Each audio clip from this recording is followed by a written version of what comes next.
Last night we started to go through the first formal teaching of the Buddha, the Dhammacakkappavattana Sutta, setting in motion the wheel of the Dharma. And this was a very important teaching. The tradition sees it as very important. This is the teaching that starts to turn the wheel. The wheel is a major symbol for Buddhism. The wheel for Buddhism is similar to the crucifix for Christianity. The wheel has multiple layers of symbolism. Its roundness indicates completion, wholeness. Also, a wheel moves. It's very dynamic. You have different wheels with different numbers of spokes. Some wheels have 8 spokes, some have 12, and some have 24. The different number of spokes have different symbolic meanings. If there's 8 spokes, it's the Eightfold Path. If it's 12, it's the 12 conditional relationships in the standard formula of dependent arising. And if it's 24, it's the 24 conditional relationships that you find in the Abhidharma. So the wheel of the Dharma is a very important symbol. Now this discourse is about getting that wheel to turn. The first thing to notice is that when the Buddha is awakened and becomes the Buddha, the wheel is not turning. It hasn't turned yet. It only starts to turn with this teaching. And we'll see why when we come to the end. The Buddha wants to express his awakening, but more importantly, he wants to express the path that leads to awakening, the right practice. So he looks for his 5 companions who are ascetics, and he teaches them the middle way between asceticism and indulgence. And he's telling them that you're caught in a bind, like I was. We saw that a life devoted to getting more money, more pleasure, more sex, more possessions, more status, that this did not lead to awakening. So we thought we'd try the opposite. We went against pleasure. We would cultivate pain instead. But that doesn't work, and it doesn't work because it's the opposite. Because we're swinging from one extreme to the other, bouncing back and forth, back and forth, back and forth. The path is to be found in the middle way, a dynamic balance between the 2 extremes, not getting stuck on either one, and even more dynamically, not getting stuck at all. When we are practicing, we can get stuck on our pain. If the experience is painful, we can get stuck there. We identify with the pain. This is me. This is my life. I can't do this. Other people can do this, but I can't. We can also get stuck on the pleasure. I get a nice samadhi state. Everything is pleasant. Everything is good, and I don't want to move. I'll just stay here. I feel comfortable here, so I won't move. We can be stuck on pleasure. We can be stuck on pain. For the Buddha, the problem is the stuckness. That's always the problem. Reality itself is dynamic. Later on in his teaching, he'll talk about it in terms of impermanence. Everything is impermanent. Everything is changing. Nothing stays still. When we're practicing, we need to practice impermanence. We need to be dynamic in the way that we practice. It keeps changing. One sitting is not like the last one. It's different, it's new, so we start again. And the next one is different, so it's new, so we start again. And we're constantly starting again and learning all over again, which some people can find very frustrating. You never get to the point where you're satisfied that you actually know it, because you start again and it's new. So it can be frustrating, but it can also be really interesting. It never gets boring. Once you realise how dynamic it is, you cannot be bored with it because it's always new, always fresh. So this is the middle way. So the Buddha teaches the middle way, and he says the middle way is the Noble Eightfold Path, and then he teaches the Four Truths.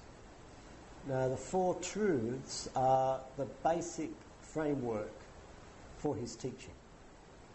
And tonight we'll have a look at these four truths. These are the four Arya Satchani. Satchani is truths, Satcha is truth, singular, and Arya is noble or cultivated or refined. So these are normally translated as the noble truths, Chattaro Arya Satchani. But there's been some discussion among the scholars about this, and some people say, actually, it's not four noble truths, it's the four truths of the noble one. The one who is noble, the one who is cultivated, refined, sees these four truths.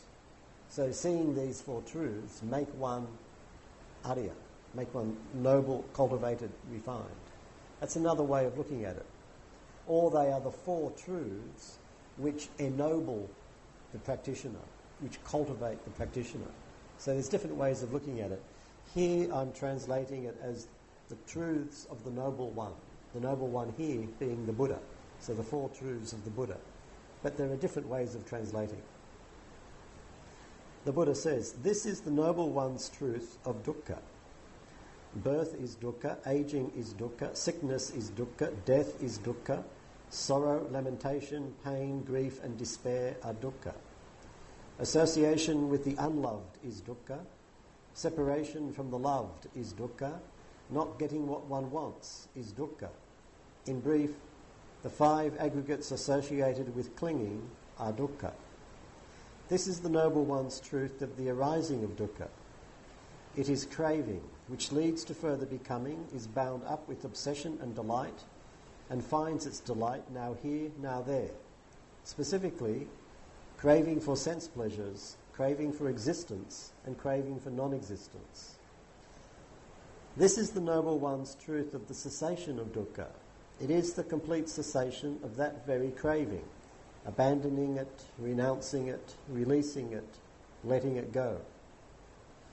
This is the Noble One's truth of the way leading to the cessation of dukkha, the Noble Eightfold Path of right view, right aspiration, right speech, right action, right livelihood, right energy, right mindfulness, and right unification. So these are the four truths, so we'll just go through them. The first one is dukkha. It all begins with dukkha. There are two teachings of the Buddha that often, when people first hear them, they don't like. And one of them is dukkha, and the other is anatta. They both have a frightening flavour to them. The Buddha has a bad reputation among some people for this insistence on dukkha. What an old misery fellow he is. So first, what is dukkha and why does he begin with dukkha? Well, first of all, dukkha is usually translated in English as suffering, but sometimes you see different translations. Unsatisfactoriness is one. Thanissaro Bhikkhu translates it as stress. Dukkha is a compound word. It's the word ka, which is the hub of a wheel, and again we have a wheel, and the prefix du, which means bad, difficult, unpleasant, painful, awful, and so on and so forth. The hub of a wheel, which is unsatisfactory, bad. There are at least two different ways that the tradition talks about this. One is, you have a vehicle, say you have a motor car, and you want the motor car to drive very smoothly. So the wheels have to turn freely. Now, at the centre of the wheel is this empty space, and through the empty space, the axle goes. But what if it's a bad fit between the wheel and the axle? Then the wheel does not turn. It's stuck. It starts to grind. And the vehicle does not move, or it moves with great difficulty. This is dukkha, a badly fitting wheel. So things don't move properly. Everything is difficult. It's like pushing a cart uphill. This is dukkha. Another way of looking at it is you have a wheel, and at the centre you have the central point, and that central point is empty. Whenever you see the pictures of the wheel, that the central hub is empty. There's nothing in it. And this emptiness is dukkha. It's bad, it's unpleasant, it's painful.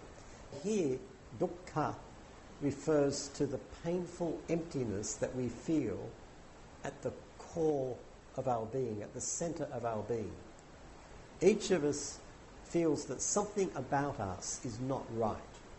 Something is wrong. And it needs to be fixed. And that's why we come here. If we didn't have that feeling, we would be somewhere else. We'd be watching TV or whatever. We have this sense of things being not right. And this bothers us, it bugs us, even though life is going pretty well. You know, we've got a nice house, job, the family is okay. Life is pretty good. But still, it's not enough. Something is unsatisfactory.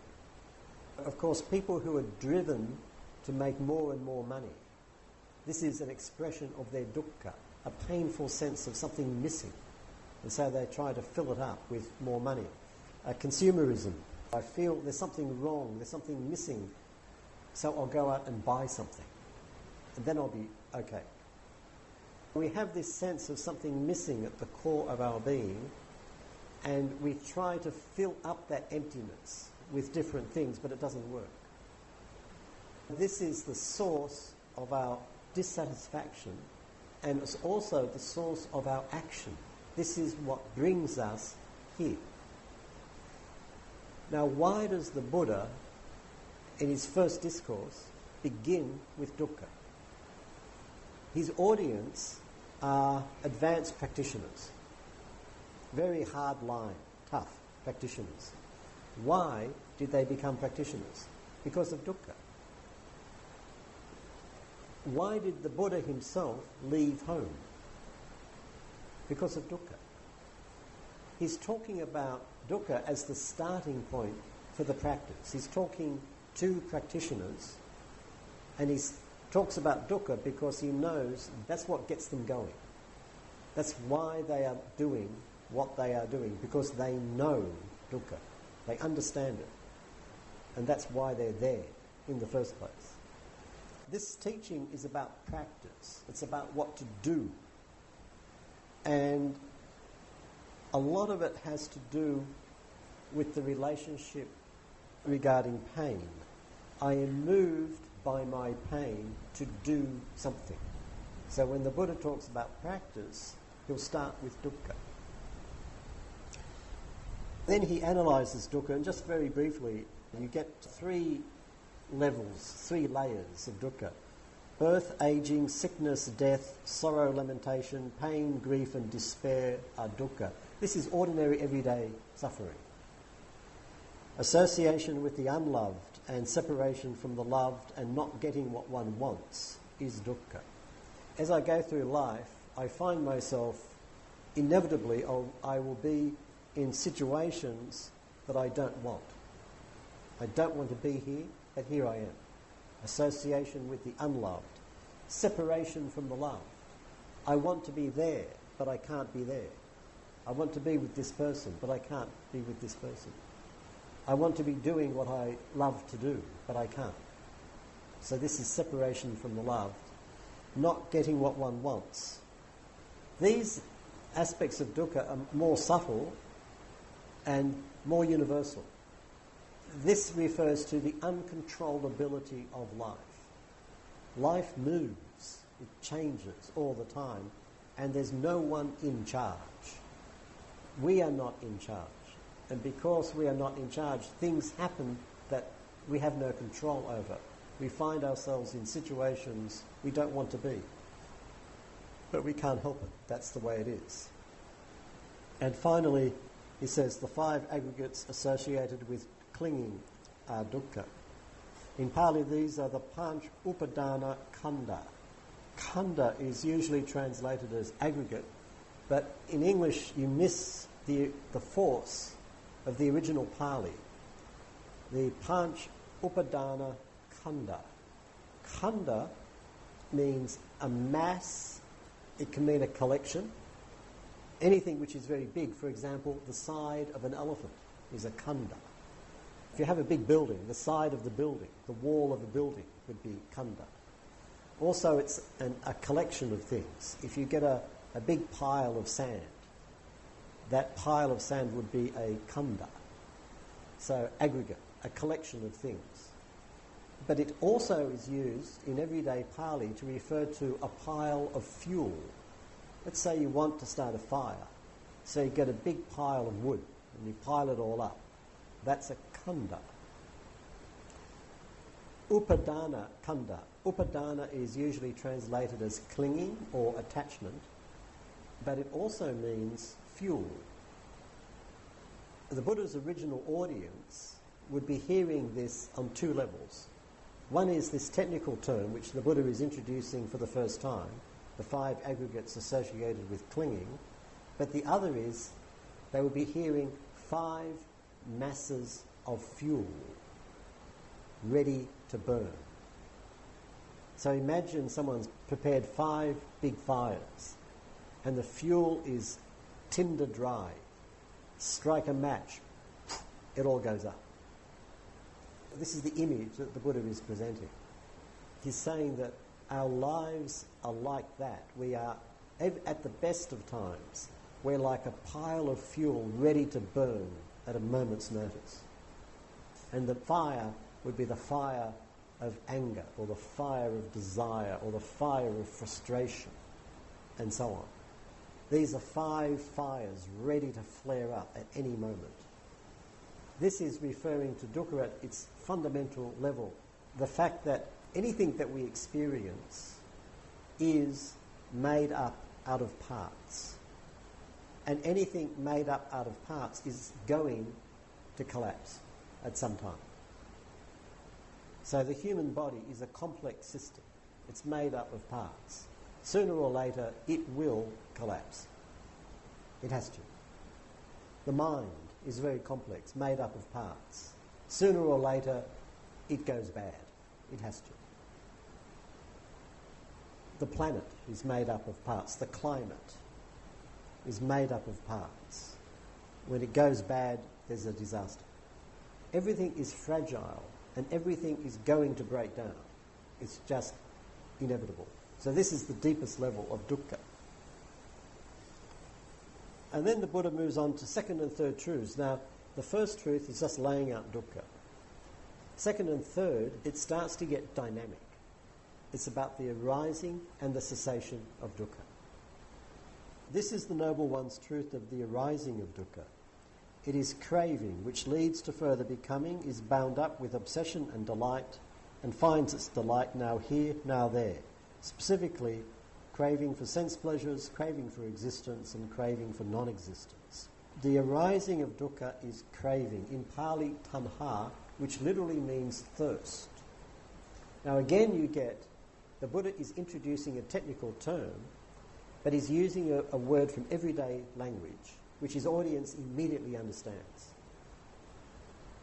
The arising of dukkha is thirst. We have this sense of something missing, something at the core of our being, and we want to fill that space. It's like we have a thirst. The Buddha often uses this image of someone stumbling through a dry, hot landscape, or in this case, moist, but still very hot, and we're thirsty, sweating a lot, so there's an enormous thirst, and we've got to get something to drink. And we're driven by that thirst. So he'll give the image of someone on a journey through a hot landscape, very, very thirsty, looking for some cool water to drink. And this is the human condition. We're driven by this thirst. And it doesn't matter how much we consume, that hole, that gap at the centre of our being is never filled. So we keep consuming, but it's not enough. We're driven by this thirst, and it gets translated as craving. Craving is desire, obviously, but it's a particular kind of desire. Sometimes the Buddha gets a bad press because people think he's against desire. He doesn't like any desire. This is not true. Certain forms of desire are very good, in fact necessary. But some kinds of desire are very destructive. This kind of desire, which he calls tanha, which we're translating as craving, is a particular kind of desire. First of all, it leads to further becoming. We satisfy this desire, but it sets us up for another one. It keeps moving, it keeps going. It's bound up with obsession and delight, raga and nandi. Raga is usually translated as passion, but I prefer to translate it as obsession. Raga literally means colour. It's the colouring of the heart when it's possessed by a desire. In English we have the expression when someone is very angry, we might say, he saw red. And what we mean is his chitta, his heart, was completely overcome by just one thing. And so he's obsessed by this one thing, and then he acts out of that obsession. This is the kind of desire that the Buddha is talking about. More generally, in modern society, we would call this addiction. If someone has an addictive relationship to something, they can't get enough of it. They're obsessed with it. And the whole life starts to revolve around this particular something that they desire. So this is raga, obsession. And then you get nandi, translated as delight. Now delight here is the payoff. We have a desire, we satisfy the desire, and we get some kind of satisfaction from it. There's some kind of payoff. This is nandi, delight. But delight has a characteristic of agitation, of restlessness. And there's a stimulus involved. And because this stimulus is temporary, and it has this quality of agitation, of restlessness, and so it goes very quickly, and then we want another one. So I consume something, it's satisfying, but then I want another. And I consume that, and it's satisfying, but then I want another. And I want another, and another, and another, and so on. A classic example might be the desire of someone who is addicted to cigarettes to smoke another cigarette. The person smokes the cigarette, and there's a satisfaction that comes from that. But the satisfaction is temporary. And quickly, it sets up the desire for another one. And so that desire is satisfied. And then quickly, it sets up the desire for another one, and then another one, and then another one, and another one, another one, another one, another one, another one, and so on. You have a satisfaction which is always being promised, but it never quite arrives. So it's always one more, one more, one more, one more. This is the quality of restlessness involved in craving. And so the Buddha says it leads to further becoming. It finds its delight now here, now there. It's restless. Our craving is constantly moving from one thing to another, to another, to another, to another, to another. You get a sense of it in meditation. Let's say you're sitting there and there's an itch. I've got a scratch. Then I'll be okay. Once I scratch, I'll be able to start meditating. So I do it, and then, but now my left knee hurts. I'll just, yes, that's better. Okay, good, now I can meditate. My neck is stiff. I'll just, okay, now I can meditate. I just had this interesting thought. I'll just think this thought. And now I can meditate. But this foot now, I've just got to move it. And now I can meditate. An hour goes by, I've just got to go to the toilet, and then I can meditate. And it's always the next thing, the next thing, the next thing, the next thing, the next thing, and it never stops. This is craving, that particular kind of desire, which is craving. There are forms of desire which are not craving. An example would be the desire to give up cigarettes. Let's say that desire arises, and I satisfy that desire by giving up cigarettes. When I satisfy that desire, it dissolves the desire itself. Once satisfied, there's no more agitation. The result is a calmness. There's nothing to do next. It's finished. Sometimes we get a sense of that in the meditation, when we're really with the experience and there's nothing to get next. There's nothing to hold. What we have is fine. It's okay. It's not perfect, but it doesn't matter. What we have is quite all right as it is. And that's when the body settles, the mind settles, the bell goes, and we're taken by surprise. The time has passed quickly. We are satisfying a desire, but there's nothing else that it leads to. The desire itself is dissolved in its satisfaction. This kind of desire is healthy. The Buddha talks about Dhamma Raga, Dhamma Nandi, passion for the Dharma, delight in the Dharma. And this kind of desire and delight is healthy. But when he's talking about craving, it's the unhealthy kind of desire. And he says this is specifically craving for sense pleasures, craving for existence, and craving for non-existence. Sense pleasures. When the Buddha talks about sense pleasures, he's not simply talking about having a nice time. He's talking about a particular kind of pleasure, which is stimulus-driven. Some kinds of pleasure require a particular sense stimulus, and then there's an excitement, there's an agitation, and then the stimulus fades. We have to do it again. So again, this is craving. Pleasure which is stimulus-driven, as distinct from pleasure which is much more subtle and peaceful and calm. So, for example, if I go down to lunch and I'm dishing out the different dishes and I've got them all on the plate, and there's one which is new, so I try it. Oh, this is really good. This is really, really good. I like this one. So I better have another one. Oh, that was great. I better have another one. Ah, fantastic. Have another one. Oh, there's none left. Oh. And then the pleasure quickly turns into a form of pain because the stimulus is gone. I'm missing it. Versus the pleasure that I'm here at SBS, which is a very beautiful environment, and it always seems to be beautiful. The rain and the mist, it's very beautiful. Sometimes there's no rain and there's no mist and there's a huge view. It's very beautiful. Sometimes the sun is rising. It's very beautiful. Sometimes the sky is bright. It's very lovely. Sometimes the sun sets. It's lovely. There's no stimulus. I let myself go into this environment.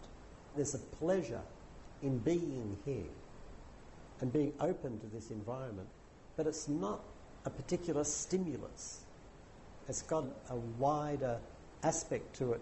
It's much calmer and much steadier. This creates a different kind of pleasure. And this kind of pleasure, the pleasure of nature, is very wholesome, very healthy. And the Buddha enjoyed it. The Buddha had favourite places that he liked to go and to meditate. He recommended certain places to meditate because they're so beautiful, very appropriate for meditation. He has a pleasure coming through the senses. But when he's talking about sense pleasure, he's talking about this stimulus-driven pleasure, unwholesome pleasure. And then he talks about craving for existence and craving for non-existence. You notice we're back in the extremes. Existence, non-existence. The craving for existence is the craving to be someone. I want to be someone definite. It might be I want to be someone important. Or it might be I want to be a good meditator. And of course, I want people to notice that I'm a good meditator. I want people to notice that I've been sitting here for an hour and a half. What's the point of going through all the effort of sitting here for 1.5 or 2 hours if nobody even notices? Or the desire for non-existence, I don't want anyone to notice me. I want to hide because someone might notice me. That's non-existence. So existence, non-existence. I want to be someone. And then non-existence. No, I don't want to be anyone. We flip from one to the other. The desire for existence might come out as an ideology of eternalism. I want to be someone who lives forever.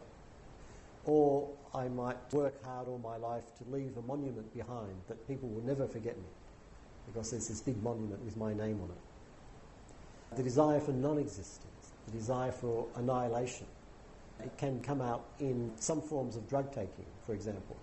People might drink a lot of alcohol because they want to forget that they exist. Or, in its extreme form, suicide. I don't want to exist anymore. I just want to disappear. So these are the extremes of the desire for existence and the desire for non-existence. And both of them are driven by craving.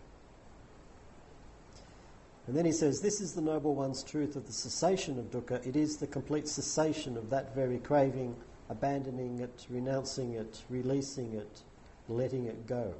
Letting go of the drivenness. So we could say, first of all, that craving is a sense of being driven by something. We don't feel free.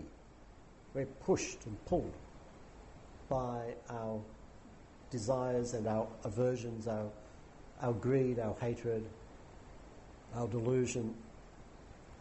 You notice the second and the third truths. The first truth is one thing, dukkha. The second and the third truths introduce craving. And they're all about relationship. When there's craving, there's dukkha. When there's no craving, there's no dukkha. When craving arises, dukkha arises. When craving ceases, dukkha ceases. The second and the third truths are about relationship. Dynamic relationship. Now, this is very familiar, isn't it? This is the middle way. But here the middle way looked at in a very specific context. How does pain arise? This sense that I have of being driven, of things not being good enough. If it's here, it must be here because of something else. Something must be causing it. So what is it? Because if I can change that, I can change the drivenness. If I'm suffering because something else is happening. If I can identify that and change it, then the suffering will dissolve. This is where the Buddha introduces dependent arising, his fundamental principle. And he introduces it in the context of the practice, and this is very important. We've been talking a lot about investigation, being precise, going into the experience and seeing what is it, where is it, what does it do, how does it work. And we're doing this because we're introducing ourselves to dependent arising, to these second and third truths. When we talk about investigation in meditation, what do we mean? We don't mean thinking about things. We don't mean that I'm meditating and something happens after, say, 10 minutes, so I spend the next 30 minutes thinking about it. We don't mean that. We mean we recognise, something is arising. It might be some difficulty. What else is happening to make that arise?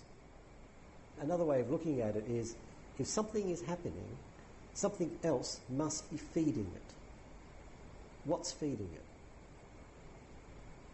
I start to get interested in the experience.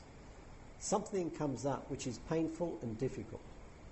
It's arising because of something else. What might that be? Now, I don't know what it might be, so I can't just go there. But what I can do is start to get curious about how this difficulty moves, what it does. Sometimes it's not there, and sometimes it's there. Sometimes it gets stronger, and sometimes it gets weaker.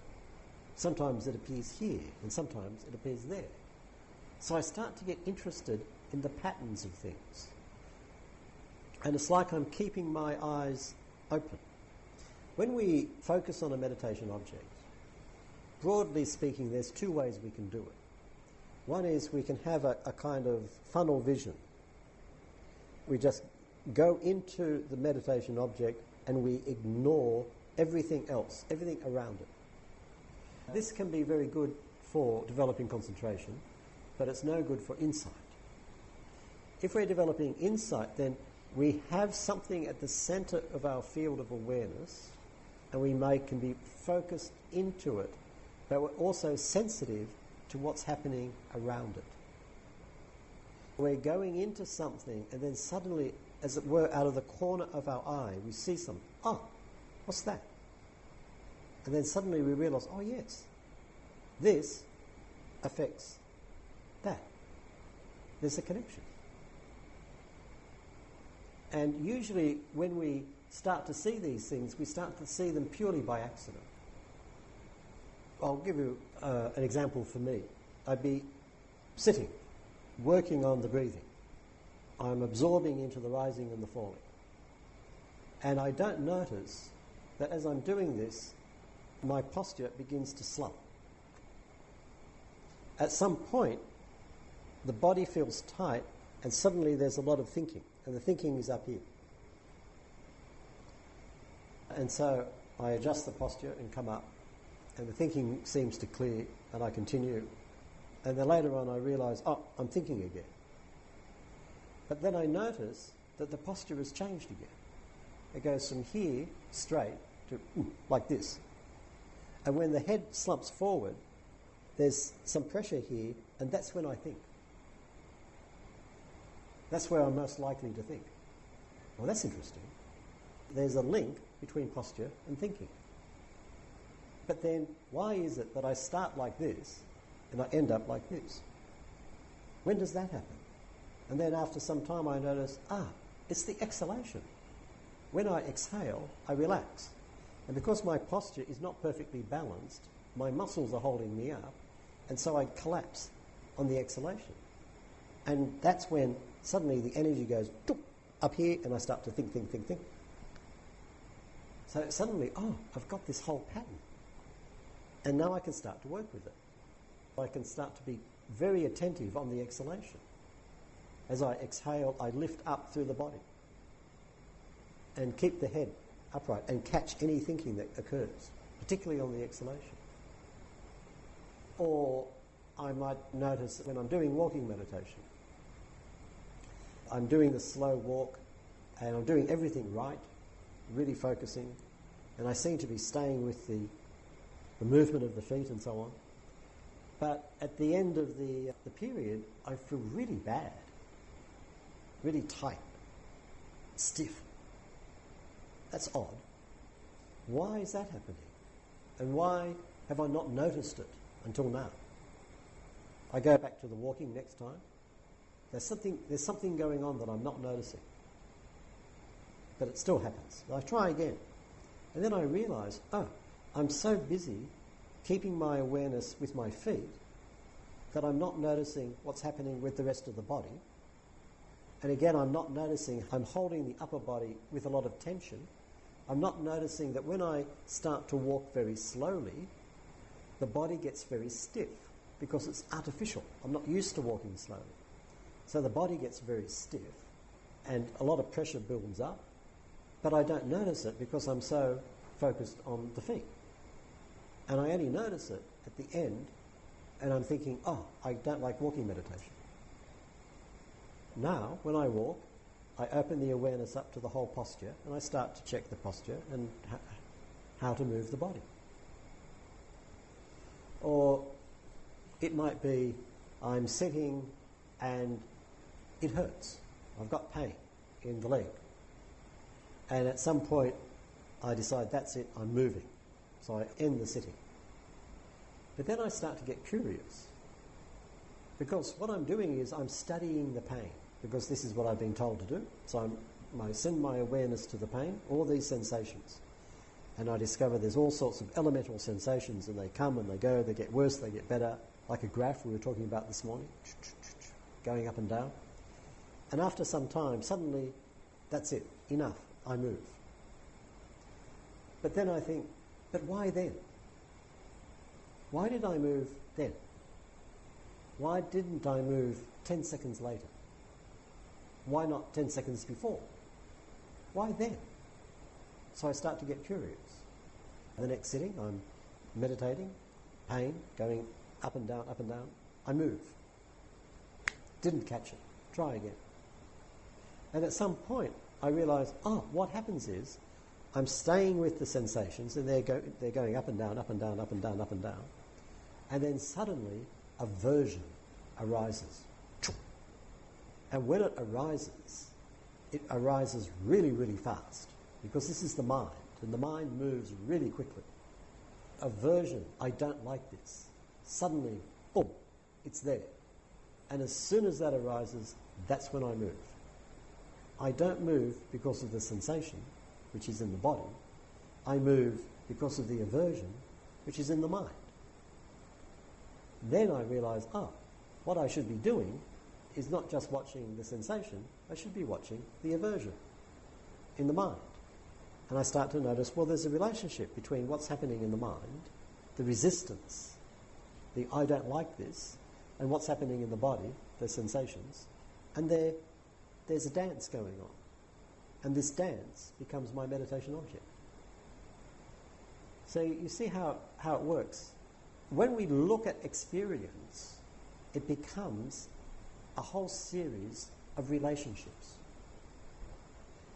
But to start to notice them, we have to be a bit wider in our focus. We don't just narrowly focus on one thing and ignore everything else. We focus on one thing, but we keep a sense of what's going on around it. And we keep interested. Why is it like this? Why is it like this now? Why does this happen at this time of day, but not at that time of day? I start to get interested. I start to get curious. And then that's when I start to notice things. That's when these relationships start to reveal themselves. The Buddha is introducing the basic principle here in the Four Truths, but he's focusing on a specific relationship, the relationship between drivenness and pain.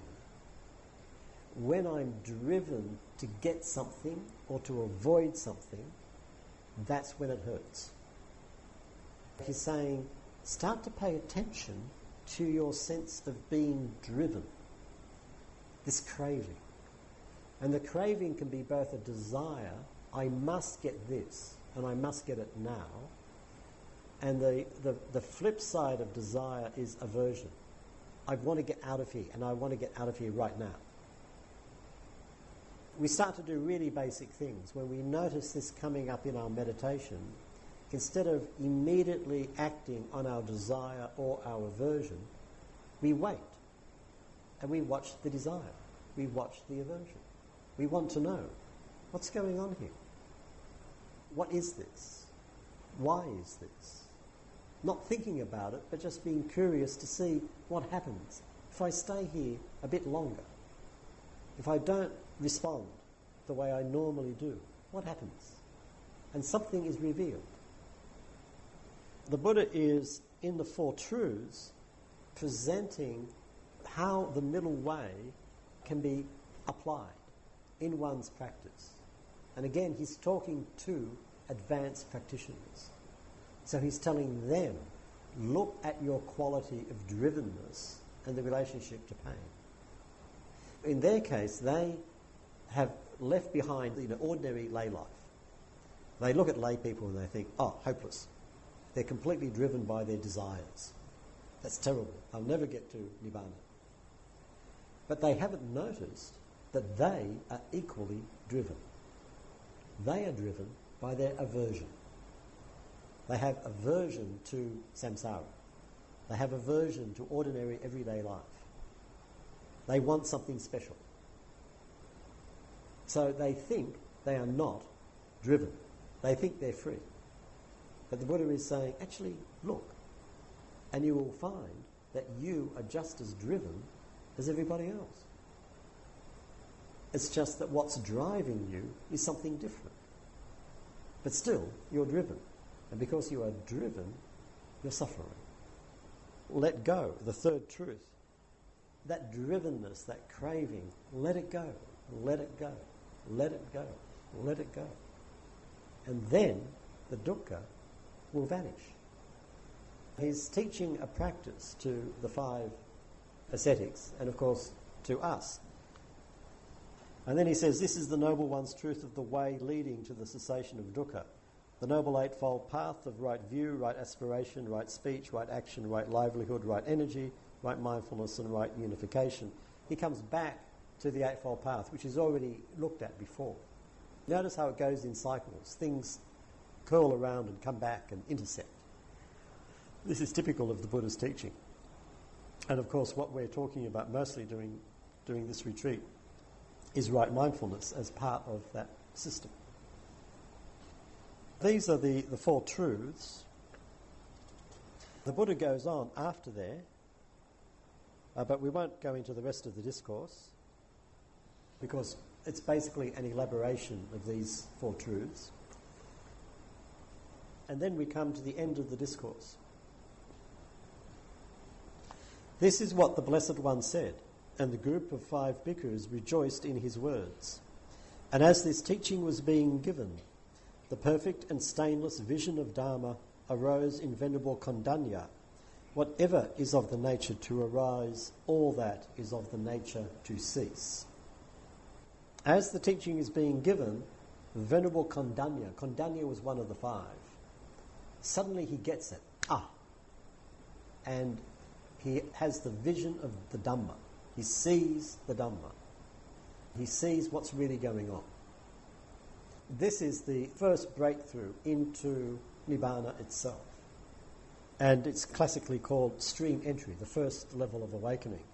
And there's a little verse which appears again and again in the sutras which expresses the insight that comes with this understanding. Whatever is of the nature to arise, all that is of the nature to cease. So you notice again, it's about dynamics. Arising, ceasing, coming, going, beginning, ending, flowing, turning, moving, everything dynamic. Whatever is of the nature to arise. What is of the nature to arise? Anything that has a beginning. What is it that has a beginning? Well, everything, basically. Whatever is of the nature to arise, all that is of the nature to cease. Now, the radical aspect of this teaching is in the all. All that is of the nature to cease. Everything. Usually we are quite happy to see that things arise and cease, but we always hold back. There's something that does not arise and cease. Let's say I'm a meditator and I'm deep in insight meditation and I'm seeing everything arise and cease, come and go, come and go. And I'm sitting there and I'm seeing it all. And I'm feeling very pleased with myself because I'm having this deep insight. Have I seen that all this is of the nature to cease? No, because I think there's someone here seeing arising and ceasing. And this someone is outside this process and does not cease. When this verse says all of this is of the nature to cease, it includes the meditator herself. Everything goes, everything. And this is the entry into the unconstructed, the entry into Nibbana. And then the discourse concludes. When the wheel of Dharma had been set in motion by the Blessed One, the earth-dwelling Devas cried out, at Varanasi, in the deer park at Isipatana, this unsurpassed wheel of Dharma has been set in motion by the Blessed One. It cannot be stopped by any Samana or Brahmana or Deva or Mara or Brahma or by anyone in the world. Hearing the cry of the earth-dwelling Devas, the Devas of the realm of the four great kings cried out. The Tavatimsa Devas, the Yama Devas, the Tusita Devas, the Nimararati Devas, the Paranimitta Vasavati Devas, the Devas of Brahma's assembly cried out. At Varanasi, in the deer park at Isipatana, this unsurpassed wheel of Dharma has been set in motion by the Blessed One. It cannot be stopped by any Samana or Brahmana or Deva or Mara or Brahma or by anyone in the world. And so at that moment, at that instant, the cry spread as far as the Brahma world, and this 10,000-fold world system shook, quaked and trembled, and an immeasurable glorious radiance appeared in the world, surpassing the divine majesty of the Devas. Something just happened, and it has cosmic significance. All these Deva realms, all the Devas are very happy. And it's at this moment that the wheel turns. It hasn't turned before. When the Buddha attains full awakening, the wheel does not turn. But when Kondanya just gets a glimpse of the teaching, that's when the wheel turns. And the turning of the wheel is other people understanding the Dharma. When we understand the Dharma, the wheel turns. So the wheel has been turning for 2,500 years. Because for 2,500 years people have been practicing this and understanding the Dharma. And so the wheel turns. And it's turning today, and it will continue to turn. Our job is to keep it going by understanding what the Buddha is talking about. The discourse ends with this. Then the Blessed One cried out in inspiration, Kondanya understands. Kondanya understands. This is in Pali, Anyasi Kondanyo. Anyasi Kondanyo. This is how Venerable Kondanya acquired the name Anya Kondanya. Kondanya who understands. Now I like this ending because it's the only discourse that I've ever come across in which the Buddha, when someone gets it, when someone has awakening, he gets up and dances for joy. Fantastic. He understood. He got it. Yay! And he's up there dancing a jig. And from then on, you read the sutras and thousands of people get enlightened afterwards. And the Buddha just sits there. Oh yeah. Another 500 arahants. Very nice. But this time he really gets excited. And he's excited because this is the first time this has happened, and this means he knows he can teach this. Remember, all this time, since his awakening, since the first time that the idea of teaching arose, he's had this doubt. Surely this is so subtle, this is so profound, this is so difficult, that no one else is going to get it. But now, 2 months later, someone else has got it. He's figured out a way to teach this so that other people can understand it. And that's why he's so happy. Now he knows it won't die with him. It'll keep going. The wheel will keep turning. And this is why this discourse is so important in the tradition.